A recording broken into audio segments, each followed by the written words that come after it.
Back here with Premier League recaps. This is the Matchweek 1 recap. I'm going to be doing that.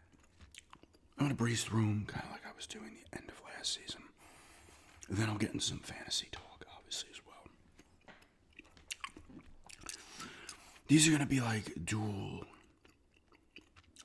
You get fantasy and the recap of the games in the same vid. You might see fantasy stuff put in with something else if I'm not doing it, because I'm not doing a Premier League recap every week.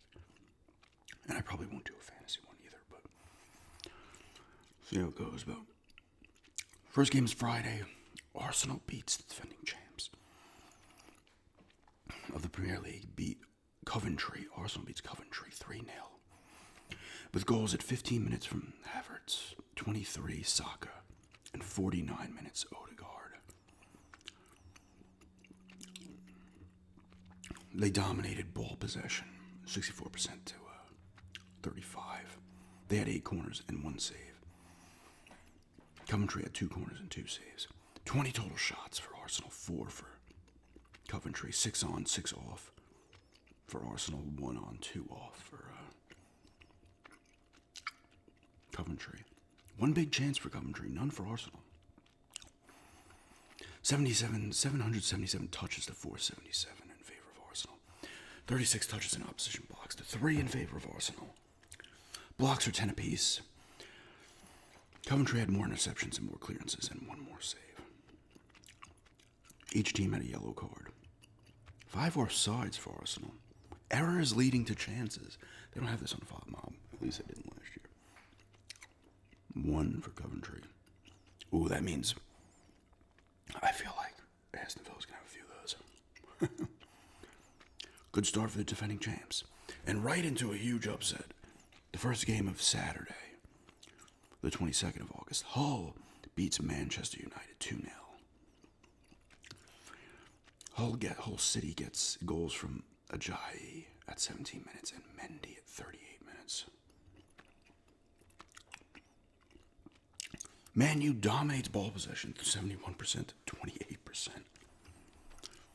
They had 21 targets. Manchester United had 5 on target, 8 off.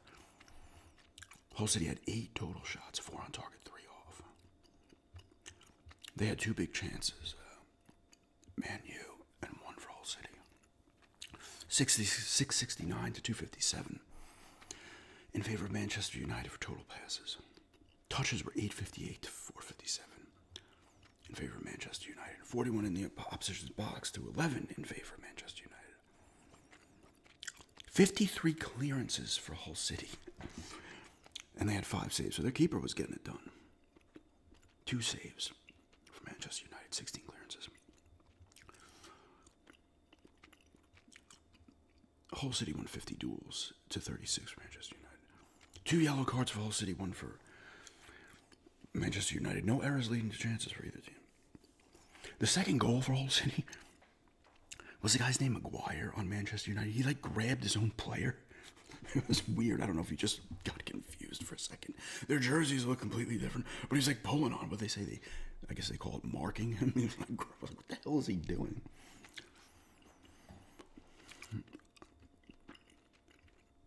Okay. Everton beats Crystal Palace 2-0. From Hall, goals from my guy, Dewsbury Hall at 42 minutes and Barry at 53 minutes. 3 shutouts to start the season. Crystal Palace wins ball possession battle 58 to 41. 4 corners, 4 saves for Everton. 0 corners, 3 saves for Crystal Palace. 16 total shots for Everton to 11 for Crystal Palace. 5 on, 4 off target, 3 inside the box, 5 outside the box for Everton. 4 on target, 4 off, 3 inside, 3 outside for Crystal Palace. Crystal Palace had 4 big chances created to 1 for Everton. Total passes 581 to 417 in favor of Crystal Palace. 792 to 637 in touches in favor of Crystal Palace. But Everton touches in opposition box 35 to 14. So Everton won that one. 34 clearances for Crystal Palace, 19 for Everton. 4 saves, Everton 3. Physical. I like how it's just physical. The section. Everton won all the physical battles, aerial duels, regular duels, and the dribbles. A yellow card for Crystal Palace. Errors leading to chances, 2 for Crystal Palace. 1 for Everton, so not good. Another team that was promoted up from, a newly promoted team. Ipswich beat Sunderland 2-1. With goals from Emerson at 24 and Jack Clark at 90. Nielsen Angulo at 39 minutes for Sunderland. Sunderland wins possession battle 62%, 37. 5 corners to 3 in favor of Sunderland. 2 saves for Ipswich. 1 for Sunderland. 10 total shots, 3 on target, 6 off, 1 inside, 2 outside the box for Ipswich. 11 total shots for Sunderland, 4 off, 4 on, 3 off, 2 inside the box, 6 outside the box. Both have 2 big chances created. Touches 750 to 534 in favor of Sunderland. Ipswich did have more touches in the opposition box, 21 to 18. Do a little defense here. Ipswich wins the tackles, 1, the blocks. The interceptions are tied. They had 33 clearances to 13 and 2 saves to 1. They win the duels. Ipswich wins the duel 61-51. Aerial duels were even, 14 apiece. 3 yellow cards for Sunderland. None. No discipline. No cards. There was discipline, but no cards for Ipswich. One error leading the chance for Sunderland. That was it. A couple more shutouts coming. Actually, there should be another 3 coming. A lot of shutouts this week. Aston Villa was the one that got their ass kicked the most. Leeds beats Nottingham Forest 1-0 with a goal from Anton Stock on my bench.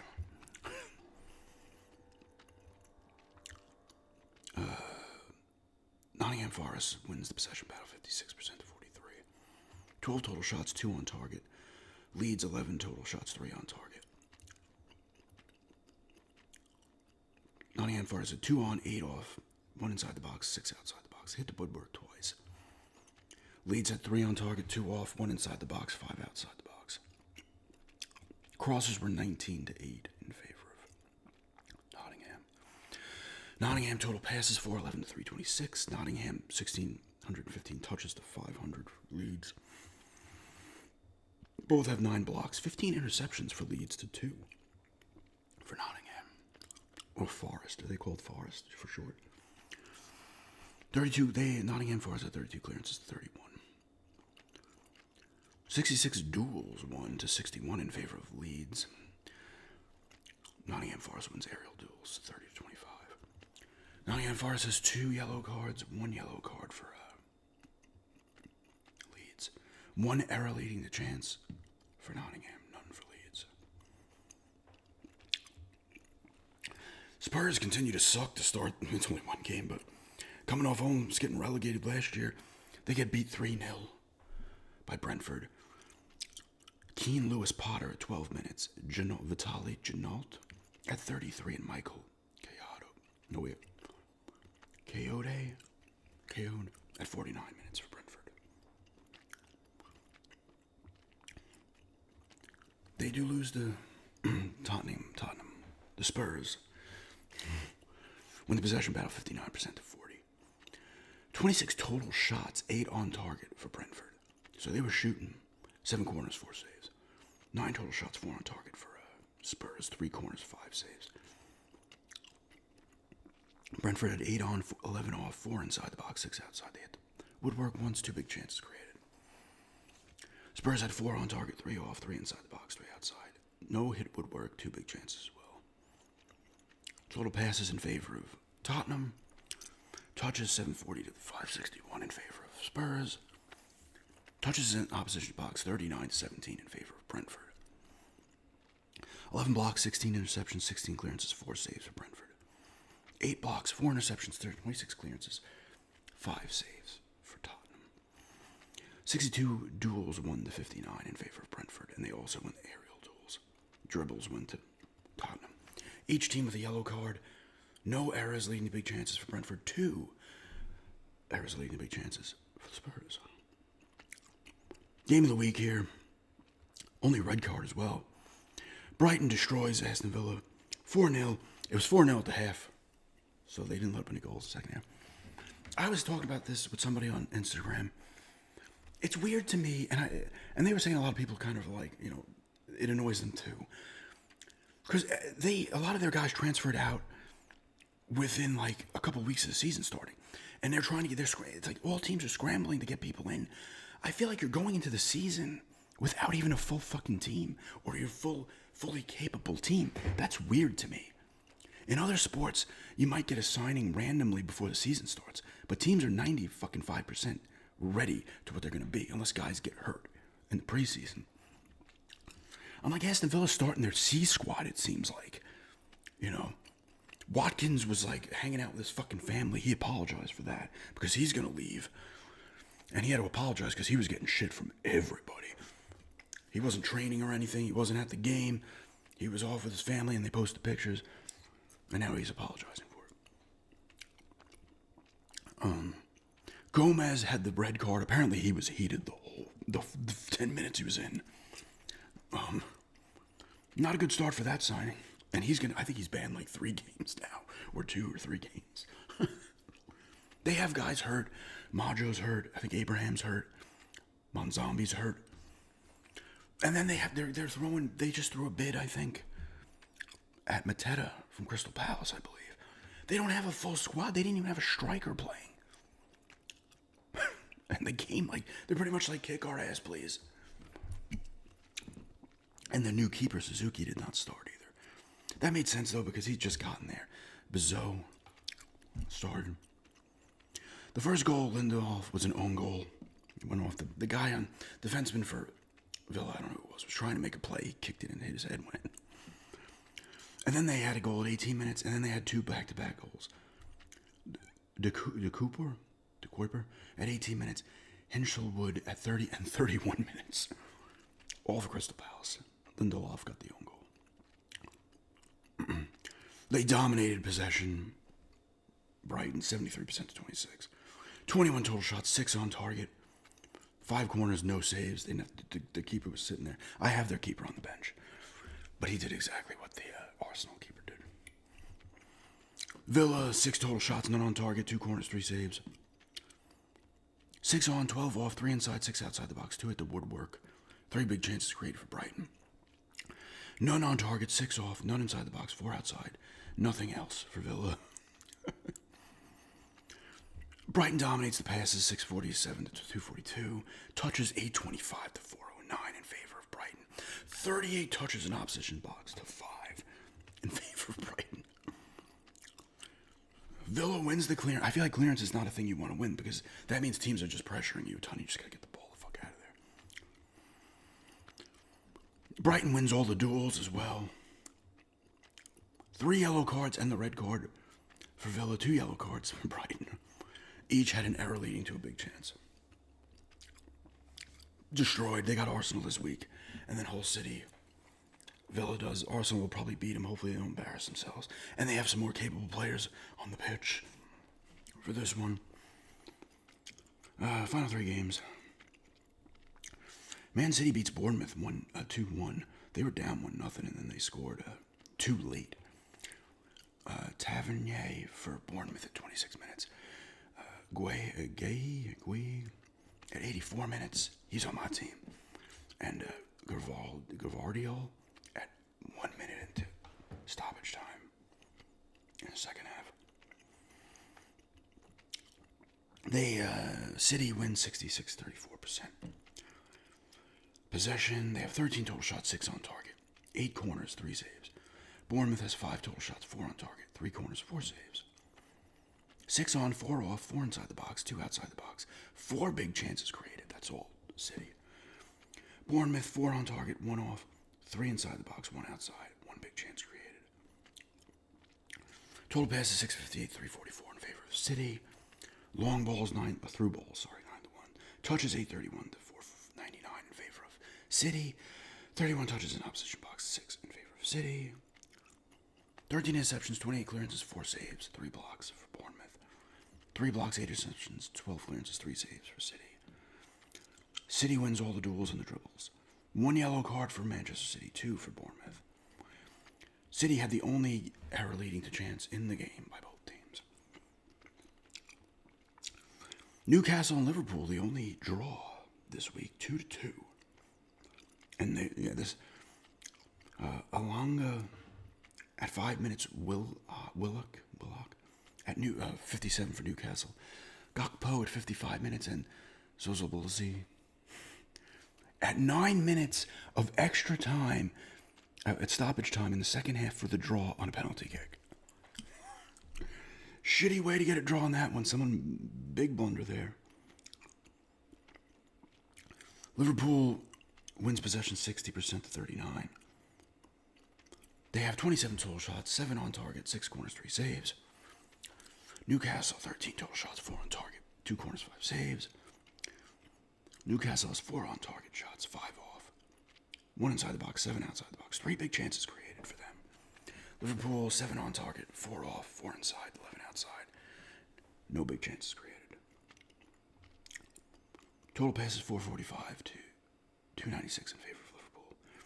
36 touches in opposition box, 16 in favor of Liverpool. Touches in favor of Liverpool by over 100. Blocks 23 for Liverpool, 8 interceptions, 18 clearances, 3 saves. Newcastle 20 blocks, 4 interceptions, 39 clearances, 5 saves. Newcastle wins successful dribbles, or dribbles in general. Both aerial duels and regular duels go to Liverpool.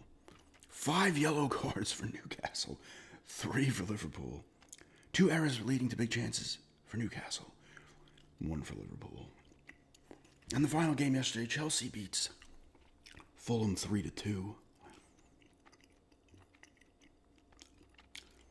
Fulham gets goal from King at 23 minutes and Garcia at 54. Pedro, my team, 1 minute into the game, I was thinking hat-trick. Morgan Rogers, former Aston Villa, 41 minutes in, and Cole Palmer at 49 minutes for Chelsea.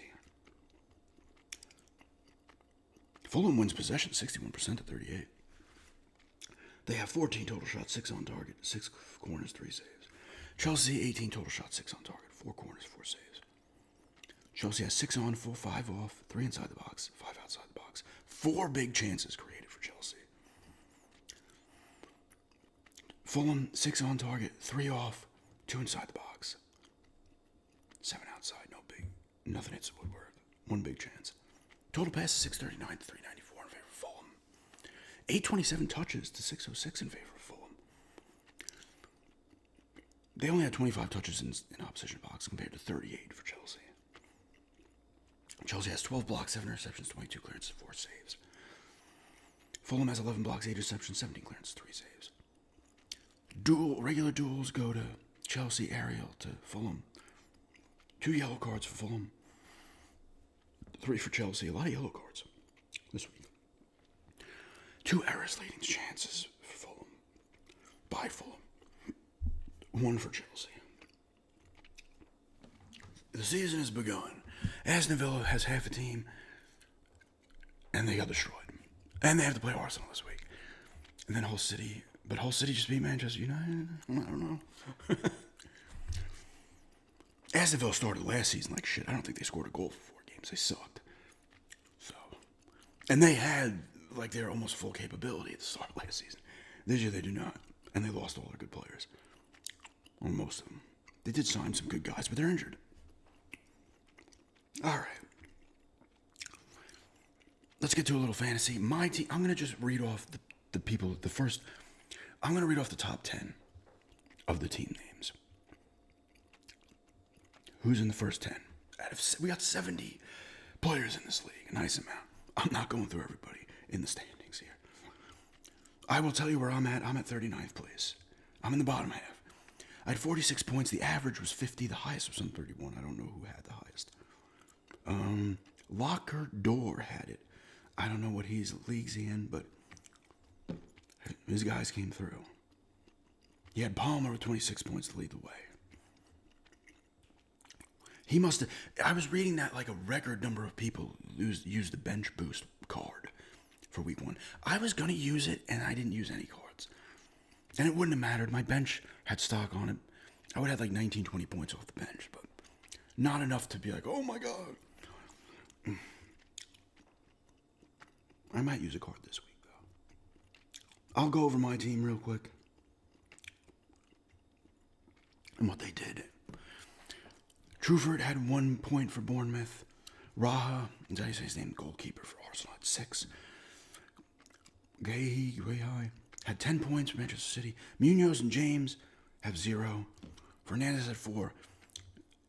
Elliot Anderson had a point, 2 points, and a 75% chance of playing next week. He's already been benched. Dewsbury Hall had 11. Pedro had 11. Calvert-Lewin had a point. Thiago had nothing. I had Verbruggen on the bench, goalkeeper at 6. Van Hecke with a point. Stock had 13. Bruno Gomares did not play. I had him on the bench, though. Pretty weak start for me. Not garbage, but, you know, it's only first week, though.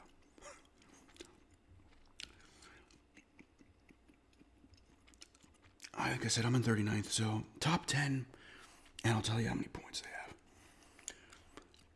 They have Pessie in first. Pessie and CC team are both in first with 81 points apiece. Then tied for second, we've got Delop Dance. I might be saying some of these names wrong. FC, these are the team names. And JP for Ballon d'Or. Each at 80 points apiece. We got Bangers and Mash alone in third place with 75. Braden's team at 73 and fourth. Carter's in fifth with 72. Cardi B's Areolas with 70 in sixth. Dip with 65 in seventh. Sam's team 64 in eighth. Won't finish last. You ain't finishing last right now. With 63. Umbo Trainers with 63. Burn Baby Burn also with 63. And Jodyton FC with 63. Ross Barry also has 63. So a lot of people are tied for 10th there. How many teams is it? 1, 2, 3, 4, 5. Yeah, a bunch of guys tied for that 10th spot. I won't read off of those of us who are lower. I'm going to look at some of the teams here, the top teams, see how they did point-wise. Get some ideas, some players. Pesci had I'll look at the Pedro as well, 11 points. Palmer, they had 26 points. And Rodgers with 8, so all those Chelsea guys did well for them. And they had Gvardiol with the 9. Smart play starting the Brighton goal against Aston Villa. CC team. Who was their top guy? Pedro. Wait, what? Oh, they must have had a boost. Yeah, they must have had captain boost on. Because I'm like, how did they have Pedro at 22 and I had 11? He selected him as his captain and he had 22 points. That was a big getters. Rodgers and Shirky had 8 apiece as well. Other than Gvardiol had 9. I had 3 Aston Villa players. Before the start of the season, they're all gone. Monzambi's hurt. Martinez, the goalie, might not get many starts. He's supposed to leave, but nobody wants him. And Watkins. Delop Dance FC. Pedro, they had 11. Zozo Belosi at 8. Calafiore at 9. Gvardiol at 9. A lot of people seem to have that guy. JP for Ballon d'Or has Calafiore at 9. Rodgers at 8. Ndaye at 9. The guy Zozo Belosi, I cannot say it, 8. Pedro at 22. Must have been a captain boost as well. Holland only had 2 points this week. I didn't know how many he had. I know he didn't score. I like how they give you points for minutes played. I'm like looking at the random things they give you points for. Bangers and Mash. Pedro, a lot of people have Pedro. They have Pedro Rodgers at 11 and 8. Saka at 18 for him. And Ndaye at 9.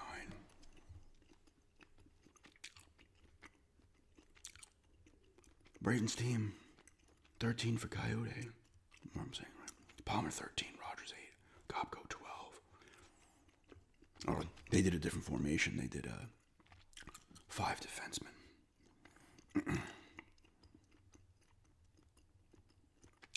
Carter's, Gabriel at 10, Calafiore at 9, Palmer at 13, Pedro at 11. A lot of people have Pedro. I'm going to have to get rid of Pedro. Everybody's going to have him getting points off him. Those Carter's, Cardi B's, Areolas. 9, Calafiore. 11 for Pedro, 13 for Palmer.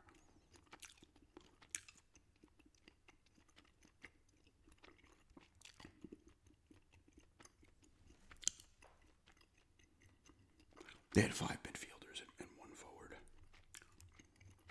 Dip. 10 for Pickford had 7.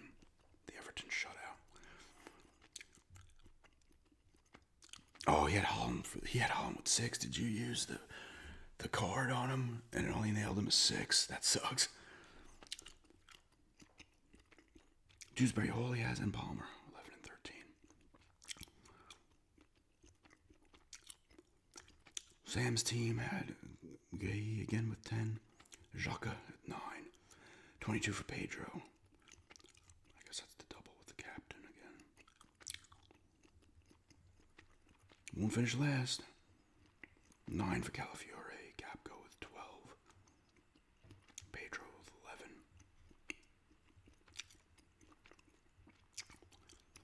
11. Umbro trainers. Calafiore. A lot of people have him. He's been the most guy. 9. Pedro with 11. Solos plus 8. Semenyo only had 2 as well. Burn, baby, burn. Rogers at 8. Pedro at 11. Calafiore again at 9. And another Solos. Jodington FC. Xhaka at 9. Palmer 13. LaCroix at 6. Pedro 22 with the boost. And Ross Barry.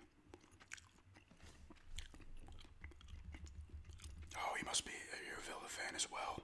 You have McGinn in there and Mings. Each had a point apiece. At least they got a point. You know. They look like nobody's going to do anything on them. Palmer at 26 on the... I guess that's the boost on the captain. Gay at 10. Pickford as well there for them, 7. So, yeah. I might, each week maybe just read off 10 random teams and see how their points did and stuff. I'll rattle off the top 10 every week as well and tell you what my team did. I gotta look at some shit. I changed the lineups. I did do the knock. I'm doing the knockout thing on there as well. And I picked Chelsea. I was like, oh shit, don't draw or lose this one. So I survived 1 week of the knockout thing. I gotta pick a team for this week. Anybody against Aston Villa?